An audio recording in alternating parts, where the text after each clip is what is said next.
അസ്സലാമു അലൈക്കും വറഹ്മത്തുള്ളാഹി തആല വബറകാതുഹു. നമ്മുടെ കുടുംബത്തിലെ എല്ലാവരും നമ്മെ ഇഷ്ടപ്പെടാനും നമുക്ക് എല്ലാവരോടും ഇഷ്ടമുണ്ടാകാനും ഉപകരിക്കുന്ന ആത്മീയമായിരിക്കുന്ന ഒരു ദിക്റിനെയാണ് ഇന്ന് നിങ്ങളെ പരിചയപ്പെടുത്തുന്നത്. വീഡിയോ പൂർണ്ണമായും കാണുക, ദിക്ർ മനസ്സിലാക്കുക. ആദ്യം നാം ചെയ്യേണ്ടത് നമ്മുടെ സ്വഭാവം നന്നാക്കുക എന്നുള്ളതാണ്. നല്ല വിനയമുള്ളവരായി തീരണം. അഹങ്കാരം നാം ഒരിക്കലും പ്രകടിപ്പിക്കാൻ പാടില്ല. പൊങ്ങച്ചം കാണിക്കാതിരിക്കുക. എന്നാൽ എല്ലാവരും നമ്മോട് സ്നേഹമുള്ളവരായിരിക്കും. എല്ലാവരും നമ്മെ അവൻ നല്ലവനാണ് എന്ന് പറയും. ആ ഒരു രൂപത്തിലേക്ക് നമ്മുടെ സ്വഭാവത്തെ നാം ആദ്യം മാറ്റിയെടുക്കാൻ വേണ്ടി ശ്രമിക്കണം.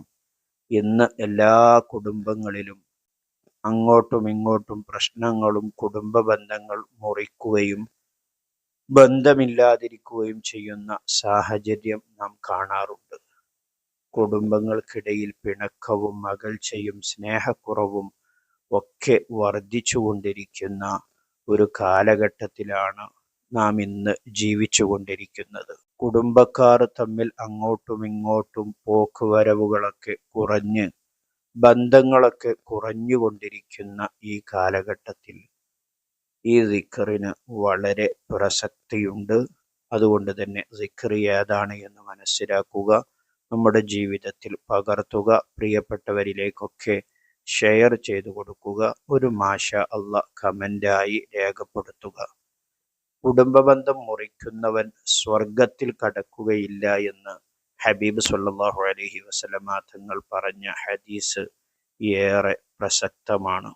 കുടുംബക്കാർക്കിടയിൽ പരസ്പരം സ്നേഹം നിലനിൽക്കാൻ, എല്ലാ കുടുംബക്കാരും നമ്മെ സ്നേഹിക്കുന്നവരാകാൻ ഇനി പറയുന്ന ദിക്ർ നാം പറയുക ഇൻഷാ അല്ലാഹ്. അള്ളാഹുവിൻ്റെ മഹത്തായ അസ്മാഉൽ ഹുസ്നയിൽപ്പെട്ട ഒരു നാമമാണ് യാ മുജീബു യാ അല്ലാഹ്. യാ മുജീബു യാ അല്ലാഹ്.